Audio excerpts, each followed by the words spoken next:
салому дуруд ба мардуми сарбаланди тоҷикистони азизам. Салому дуруд ба мардуми ғариб, муҳоҷир, мусофир. худо нигаҳбонтон бошад. дар куҷое бошед, тоҷики азизи сарбаландам, худои меҳрубон умракотона дуроз, тантона сиҳат, мағзтона солим, хушиҳои зиндагӣ насибу рӯзии ҳамаи мардуми тоҷикистони сарбаланд гардона. ҳозир дар шабакаҳои интернетӣ оиди муҳоҷиро, оиди депортатсия, оиди таъқиб кардани муҳоҷирои тоҷик бисёр наворҳо шуда истоданд ва мухлисони марам ҳай карданд, гуфтанд ки бобо оиди ҳамин муҳоҷиро ягон сухан кун. албатта муҳоҷират ин ягон ҷои айбш нестай. мо дар тӯли ҳаёти зиндагӣ дидагем ки дар давраи саюзам муҳоҷирати меҳнатӣ буд. Ай Тоҷикистони азизам ба тарафҳои Ӯзбекистон, ба тарафҳои Россия, ба тарафҳои дигар давлатҳо муҳоҷират мекарданд, то ки ризқу рӯзии худро пайдо кунанд ва худованд чизе хоста бошад ҳавай мешавад. барои ҳамин мо ҳеҷ вақт худмонро пас назанем ки мо муҳоҷир ҳастем. ҳеҷ вақт худмонро пас назанем. як хел одам ватанда кор мекунад, як хел одам муҳоҷирата меравад кор мекунад. дунё кушода. худои меҳрубон дунёро сохт ва бандош дод ки ҷойда ки мехоҳед меравед ризқи рӯзии худро пайдо мекунед. ва албатта ки мо зодаи Тоҷикистони азизи сарбаландам ҳастем ва ватани мо Тоҷикистон аст ва мо тоҷик ҳастем, мо мусалмон ҳастем ва аз ин ватани худ, аз ин мусалмон будани худ, аз тоҷик будани худ ифтихорам мекунем. хуб, оиди муҳоҷирот чӣ гуфтанӣ ҳастам? хуб, мегӯянд ки аз мукофоти амал ғофил машав, ҷавзи ҷав рӯяд, гандум зи гандум. мо бояд тарзе рафтор кунем дар муҳоҷират, дар дигар давлатҳо тарзе рафтор кунем ки бояд намуна бошем. бояд тоҷики сарбаланд будани худмона мисол ба дигар мардум муаррифӣ кунем. бояд ҳеҷ вақт миллати худро, ҳеҷ вақт бародари худро бояд пас назанем. фикри ақидаи ман ҳамин аст. вақте ки бародари худра, тоҷики худра пас мезанӣ, тоҷики худра болош фишор мебиёрӣ, тоҷики худра дар паи беобрӯиш ҳастӣ, бифаҳм ки дигар миллату дигар давлатҳо ба ту ягон эҳтиром намекунанд. ман фикри шахсии худам гап мезанам. бояд дар мулки ғарибӣ бояд ҳамамон бояд дӯст бошем, бародар бошем, пуштибони ҳамдигар бошем. ва як матали хуби тоҷикиам аст ки мегӯянд шаҳри якчишма рафтӣ, якчишмата пӯш. ин матали тоҷикӣ аст ва ин маънии бисёр бузургам дорад. бародаро мегӯянд дардуроро шу мебина, соҳиби хона ҳард шавад. мо гарчанде ки даъво мекунем, гарчанде ки ман чандин роликҳо кардам оиди ки мо ҳамаи Россия ватани дуюмонай, мо даъво мекунем ва ин факту ҳуҷҷату рақаму далелу муҳр пешатам аст ки ватани дуюм аст. бобоҳои мо ай Тоҷикистони азизи сарбаланд чӣ қадар мисол дар ҷанги бузурги ватанӣ ҷони худро аз даст додагианд. мо даъворо мекунем, мо навасои мегӯем ҳавоян серану халқи рус диде ки чӣ хел муносибат мекунад. мегӯянд ки шумо мисол хай чӣ бигем воёра, чӣ бигем? мо меҳмон ҳастем. гарчанде ки бародарони мо 20 сол, 30 сол, чандин сол шуда ҳамиҷо омада кору фаъолият мекунад, гражданин ҳастанд, ҳамиҷода кор мекунанд, ҳатто ними ҳаёти умршон дар инҷа гузаштагӣ рафтагианд. лекин ҳамин қадар мисол русо хаем хел муносибат мекунанд, хай ва ин корҳои давлатдорӣ мо чӣ гуфта нестем. бояд мо намуна бошем. ҳар як муҳоҷири тоҷик мисол як сухтор мешавад, як обхезӣ мешавад, як ғарқшавӣ мешавад, нигах ки чӣ қадар далеру шуҷоати худша мисол фарзандои тоҷик нишон медиҳанд ки русҳо чӣ қадар мисол дар телевизору дар дигар ҷоҳо мисол таъриф мекунанд.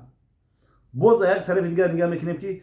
тоҷик мардими худмон мисол ба ягон кори пасту касиф даст мезанад, ба ягон кори мисол худтон ба худтон маълум аст ки ин корҳои ғайриинсонӣ даст мезанад. چقدر با این دیگه با بالاتر از او مثل دلیل شجاعت خودمون بود بالاتر ایو با ایران نمایش میکنم که مثل توجیکو من خیلی کارو دست دادم برای همین باید در این ملک غریبی در این ملک غربت باید دوستی و برادری باشد پسزنی نباشد همدیگه باید گفتی روسو پدرش کنیم تا که ما نمونه باشیم وقتی که ما مثل از مسجد ها میبرویم چقدر مثل تلپه میشه چقدر ما همین فرهنگی ملی توجیکی خودمون رو باید بکنیم که مثلا هم کمپیرکای روس یا که هم سویدکای روس میبیان یا که فرق نداره که جوانوش میبیان روس و خلق روس ما مهمان هستیم باید با وای راه دیم وای رو یک نوازش کنیم یک مهربانی کنیم یک مدنیت بلندی توجیکانه رو نشان دهیم من بسیارتر نگاه میکنم همو در مثل راه‌ها دا های میکنن مثل تاکسیست ها های میکنن مثل تاکسیست های توجیک مثل قایدار رو رعایت میکنن یک خودنمایی میکنن یک وای میکنن ای باشه باید خیلی نکنیم باید یک احترام باید داشته باشیم و یا میخوان که باید احترام مهمان باید وای شود رعایت شود یعنی که ما همو خیلی که البته اینجا سخنها درباره اگر مهمانداری و مهمان نوازی شود یگان ملت رنگ ملت تاجیک هم مهمان دوستدار نیست مهمان نواز نیست دسترخواندار نیست و میدی این رو میدونیم نه که روسا همه خیلی چیکار کنیم روسا همه را میخواهند که باید خودشون مثلا بالا میگیرن خوجین میگیرن نه که هم خیلی از وطن بوده گرچه که ما هم میگیم که وطن ما هم است وطن دویم هم است یکی جدی یک مدنیتی بلندی تاجیکانه خودمون رو باید نشان بدیم که با هوایا معامله خوب کنیم با هم کمپیرکو معامله خوب کنیم با هم سویدکو معامله خوب کنیم با هم مثل همو جوانای روسا معامله خوب کنیم که تا که عبرت بگیرن و ایمو عبرت بگیرن برای همین برادران خاندم احتیاط که شبا ما مثل مهاجران برای یک پولکارکنی اومدگن برای خونه‌شون زنهاشون زوجای مهربانشون فرزنداشون پدر و مادر پیرشون انتظارن که فرزندای ما رفته مثل کار میکنن یک